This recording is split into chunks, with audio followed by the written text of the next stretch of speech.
નમસ્કાર દર્શક મિત્રો, પાટવી ગુજરાતી ન્યૂઝ ચેનલમાં આપનું હાર્દિક સ્વાગત છે. સરદાર પ્રતિમાને જોડતો ધોરીમાર્ગ બિસ્માર, વાહન ચાલકો ત્રાહિમામ, માર્ગનું સમારકામ હાથ ધરવા લોકમાંગ ઉઠી. ભરૂચના ઝઘડિયા તાલુકામાંથી પસાર થતો સ્ટેચ્યુ ઓફ યુનિટીના સ્થળને જોડતો ધોરીમાર્ગ દિવસે દિવસે અત્યંત બિસ્માર બનતો જતો હોઈ વાહનચાલકોએ ભારે હાલાકી ભોગવવી પડે છે.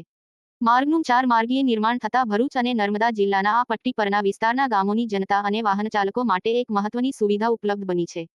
પરંતુ માર્ગ વારંવાર તેના પર પડતા મોટા ગાબડાઓથી વિકૃત બનવાની સમસ્યા સર્જાતી હોઈ લોકોને આ મહત્વની સુવિધાનો યોગ્ય લાભ નથી મળતો.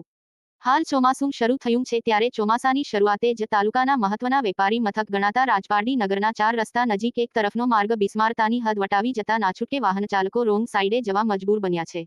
4 રસ્તાથી રાજપીપલા તરફની સાઈડના માર્ગ પર એક તરફના રોડ પર મોટા ગાબડા પડતા તેમાં ચોમાસાનું પાણી ભરાતા કાદવ કિચડનું સામ્રાજ્ય ફેલાયું છે.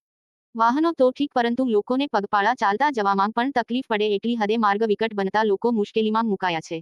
ઉલ્લેખનીય છે કે આ ધોરીમાર્ગ રાજપીપલાની આગળ સ્ટેચ્યુ ઓફ યુનિટીના માર્ગને જોડે છે. વળી રાજપીપલાની આગળ બોડેલી છોટાઉદેપુર તરફના વાહનો પણ અંકલેશ્વર સુરત મુંબઈ તરફ જવા માટે આ ધોરીમાર્ગનો ઉપયોગ કરતા હોય છે.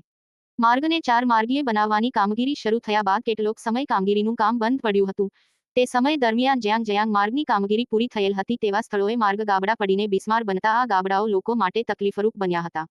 ત્યારે તંત્ર દ્વારા કેટલીય વાર ગાબડાઓ પૂરવાની કામગીરી થઈ હતી, પરંતુ ત્યારબાદ થોડા જ સમયમાં માર્ગ પાછો અસલ સ્થિતિમાં આવી જતા વાહનચાલકોની યાતના યથાવત રહેતી જોવા મળે છે. લોકચર્ચા મુજબ માર્ગ દુરસ્ત કરવાની કામગીરીમાં નામ માત્રનો ડામર ઉપયોગમાં લઈને માથા ઉતરતું દાન જેવી કામગીરી કરાતા માર્ગ પરના ગાબડાઓ પાછા અસલ સ્થિતિમાં આવી જતા હોય છે.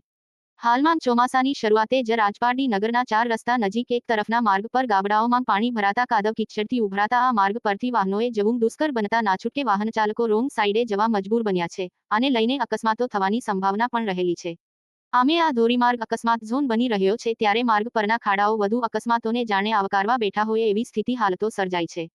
ત્યારે આ બાબતે યોગ્ય કરવા તંત્ર ક્યારે આગળ આવે તેની રાહ જનતા જોઈ રહી છે. ભરૂચ માંચ મોહસીન કારા.